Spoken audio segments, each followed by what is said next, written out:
No vídeo anterior, nós comentamos sobre a revisão Cochrane de 2003, relacionada ao efeito preventivo de cárie das pastas de dente com flúor. Nós também dissemos que houve uma outra revisão publicada em 2010. Nessa revisão de 2010, o objetivo era diferente. Se queria saber se a concentração de flúor na pasta de dente teria influência sobre o seu potencial anticárie. A revisão de Cochrane de 2010 e ou em 2019, agora, essa revisão de 2010 foi atualizada. E o que está todo mundo se perguntando, e o tipo de questionamento que tem sido feito para a gente é justamente esse. Se essa atualização traz informação nova que justifique mudar essa recomendação que vem sendo feita. Bom, dos vídeos que a gente já gravou antes e já publicou, a gente comentou sobre a revisão Cochrane de 2003, relacionada ao efeito preventivo de cárie das pastas de dente com flúor, e também sobre a atualização da revisão de 2010, que foi realizada em 2019, sobre a influência da concentração de flúor na pasta de dente sobre a prevenção de cárie na dentição permanente de crianças e adolescentes. Agora chegou a vez da dentição decídua, né? A gente vai fazer esse comentário entre a revisão de 2010 e 2019, essa comparação, e comentar sobre os resultados e as conclusões na dentição decídua. Teve estudo novo, né, na revisão de 2019 sobre dentição decídua? 2 estudos novos. 2 estudos. E sendo que um deles teve como desfecho a lesão de cárie não cavitada, popularmente conhecida como mancha branca de cárie. Né? Então essa é a primeira modificação, né, Branca, que a gente identificou entre a revisão de 2010 e a revisão de 2019 em relação à dentição decídua, que foi a realização de uma meta-análise em que o desfecho foi um incremento de lesões de cárie não cavitadas, né? E a gente achou isso meio engraçado até, né? Bom, a gente ficou meio surpresa, porque fazer meta-análise com um desfecho, um incremento de lesão não cavitada, porque odontologia baseada em evidência basicamente propõe que os desfechos de ensaios clínicos sejam relevantes para os pacientes, né? E no caso das crianças, para as suas famílias.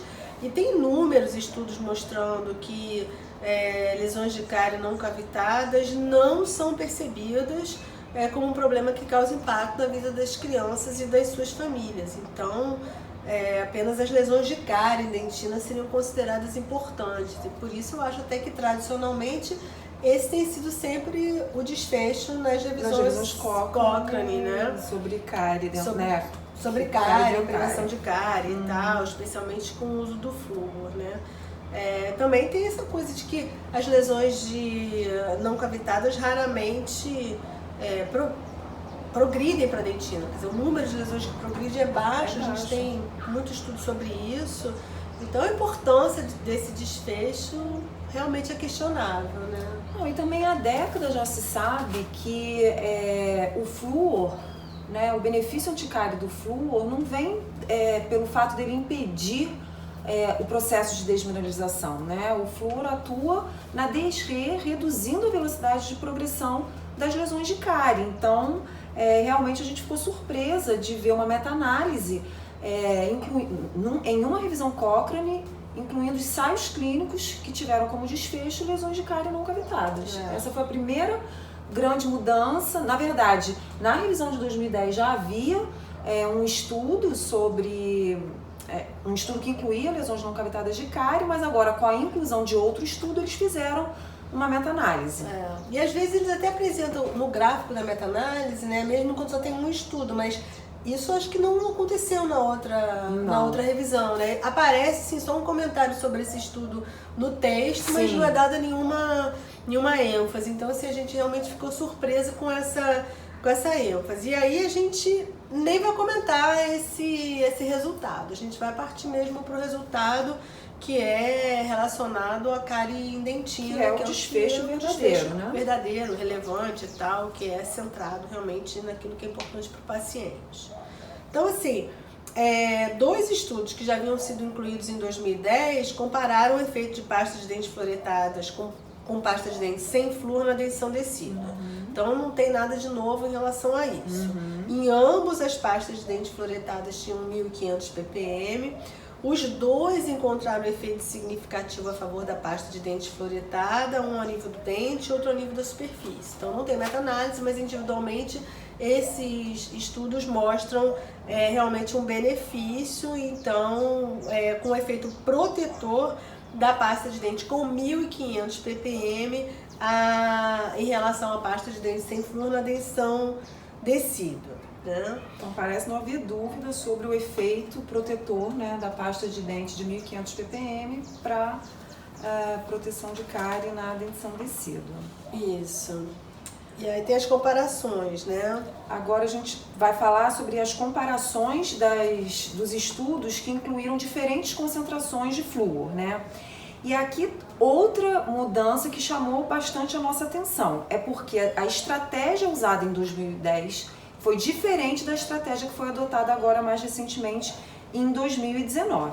Então, assim, a principal diferença é que em 2010 os autores decidiram agrupar os estudos que incluíam pastas de dente com menos 1.000 ppm e aqueles que incluíam as pastas de dente com mais de 1.000 ppm. Ou seja, ficou uma comparação menos de 1.000 ou mais de 1.000 ppm. Agora, 1.000 ou mais, isso. E para essa comparação, lá em 2010, tanto no nível da superfície, como no nível do dente, como no risco de desenvolver novas lesões de cárie, todos esses resultados favoreceram o uso das pastas com no mínimo 1.000 ppm de flúor. Agora, em 2019, essas meta-análises não foram apresentadas. Por que elas não foram apresentadas? Porque os autores decidiram agrupar os estudos de forma diferente. E não dão nenhuma explicação para isso. Não dão, não sabe por quê. Eles descrevem isso, mas não justificam porque que a maneira de agrupar os estudos mudou. Então, todas essas meta-análises para o nível da superfície, para o nível do dente e para o risco de desenvolver cárie desapareceram, né? Nessa de 2019, né, Branca, foi incluída apenas uma meta-análise combinando dois estudos que compararam pasta de dente com 550 ppm e a pasta de dente com 1.055 a 1.100 ppm, sendo que um desses estudos é um estudo novo, ele não havia sido incluído em 2010. Mas o resultado, e o resultado que eles obtiveram foi uma diferença estatisticamente não significativa no incremento das superfícies cariadas, perdidas e restauradas a favor da pasta de dente com concentração maior de flúor, né? Não foi feita combinação nem para o dente e nem para a proporção de crianças com nova lesão de cárie. Então, assim, no que diz respeito à dentição decídua, as grandes novidades da versão de 2019 dessa revisão Cochrane são a inclusão de dois estudos novos, sendo que um tem informação sobre incremento no número de superfícies cariadas, perdidas e restauradas, e o outro tem informação apenas sobre lesão de cárie não cavitada. A realização de meta-análise considerando o desfecho lesão de cárie não cavitada e a decisão de não combinar estudos na meta-análise segundo a concentração de flúor baixa, menor do que 1.000 ppm e padrão, que a gente costuma chamar 1.000 a 1.500 ppm, conforme havia sido feita em 2010. E se a gente considerar os desfechos relevantes para o paciente, ou seja, cárie dentina, e a gente repetir a mesma lógica que foi usada nas análises feitas em 2010, de agrupar a pasta de dente, né, sobre concentração baixa e concentração padrão, né, o que tem a gente de novo agora é um estudo mesmo para o desfecho COS. E se acrescentarmos esse estudo nas análises que já tinham sido feitas em 2010, a gente fez isso, a gente fez essa experiência, a gente foi lá e fez a meta-análise, né, repetindo a mesma meta-análise de 2010, mas acrescentando esse novo estudo para o desfecho COS, não tem grande mudança, né? Ou seja, a significância estatística a favor das pastas de dentes com maior concentração de flúor seria mantida em todas as comparações feitas. Então, assim, resumindo, né, o que mudou foi a forma de agrupar os estudos, porque o único estudo novo que contribuiu para essas meta-análises realizadas em 2010 não mudou a significância estatística de nenhuma meta-análise, só que eles não apresentaram essas meta-análises, né? Então não tem dados novos, não tem informação nova, tem uma nova maneira de agrupar os estudos. Então, assim, diante disso, pra gente, assim, a gente não vê razão para mudar a recomendação que já vinha sido feita, né? Então, é indiscutível o efeito protetor das pastas de dente com 1.500 ppm de flúor na dentição decídua, apesar de ter muito pouco estudo com pastas de dente com concentração menor do que 1.000, quando eles são agrupados, né, sob a forma de meta-análise, a gente vê um efeito anticário do flúor significativamente maior nas pastas de dente com pelo menos 1.000 ppm, mais especificamente 1.055, que é o que tem, que foi testado, né, no estudo, a concentração menor, que foi testada foi essa. E então a gente realmente assim não vê muito motivo para a gente mudar a recomendação. Mas a gente acha que também merece comentário as conclusões sobre dois aspectos diferentes, né? Sim. Uma é que a gente sabe que tem preocupação com o risco de fluorose em crianças que usam pasta de dente fluoretada. E nas conclusões dessa revisão Cochrane, os autores sugerem que a escolha da concentração de flúor na pasta de dente para crianças pequenas, né, crianças jovens, idade pré-escolar, deve considerar o risco de fluorose. Mas isso não foi objeto de estudo dessa revisão, né? Mas eles até mencionam uma outra revisão Cochrane e tal.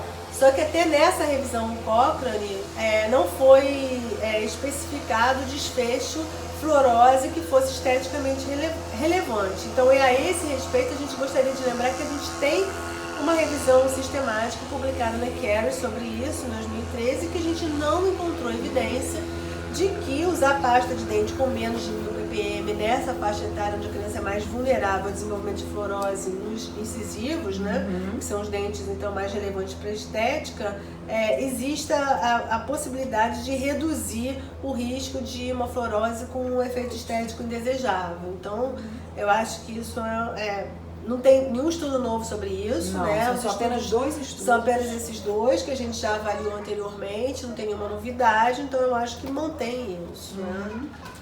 E por fim a gente também gostaria de comentar sobre o texto que os autores apresentam lá nas conclusões da revisão, embaixo do tópico implicações para a prática, né? Então, ou seja, um tópico bastante importante que pode alterar a prática clínica dos profissionais, né? E nessa seção, os autores dizem que a escolha da concentração de flúor na pasta, ela também deve considerar o uso simultâneo de flúor através de medidas de autocuidado, e eles dão aqui como exemplo o bochecho e a água, e também por aplicações profissionais, e aqui o exemplo que eles dão é o verniz fluoretado. Bom, a gente realmente ficou surpresa com esse comentário, porque a impressão que a gente teve é que eles estão propondo uma inversão total na lógica que a gente usa hoje, inclusive com base em outras revisões Cochrane, sobre as terapias fluoretadas complementares, né? Então, assim, na nossa opinião, não há qualquer base científica para se usar uma pasta de dente com menor concentração de flúor, caso a criança se submeta a aplicações periódicas profissionais de verniz fluoretado, por exemplo, né? Não faz muito sentido isso pra gente. E em relação ao verniz fluoretado, a gente está inclusive publicando em breve na Caris Research uma revisão sistemática sobre a efetividade desse método de aplicação profissional, né, do verniz fluoretado em pré-escolar. Sem spoiler. Quem quiser saber os resultados dessa revisão, acompanha aqui a nossa página que a gente vai dando mais informação em breve. O estudo já está em processo de publicação, daqui a pouquinho a gente traz as novidades para vocês.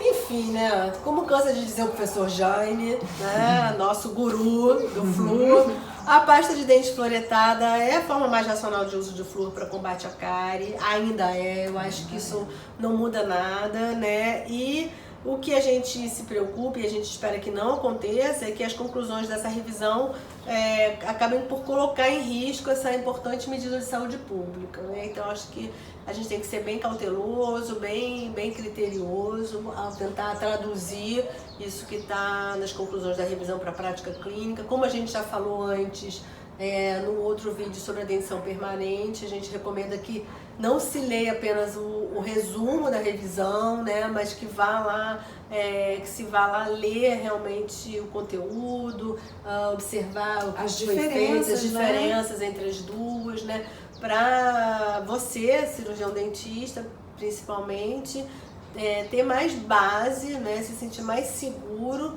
no tipo de recomendação que você vai fazer para o seu paciente. Então, nós continuamos seguras, né, É. de que a melhor recomendação até o momento é usar pasta de dente com pelo menos 1000 ppm de flúor para qualquer idade. Nós mantemos essa posição por enquanto.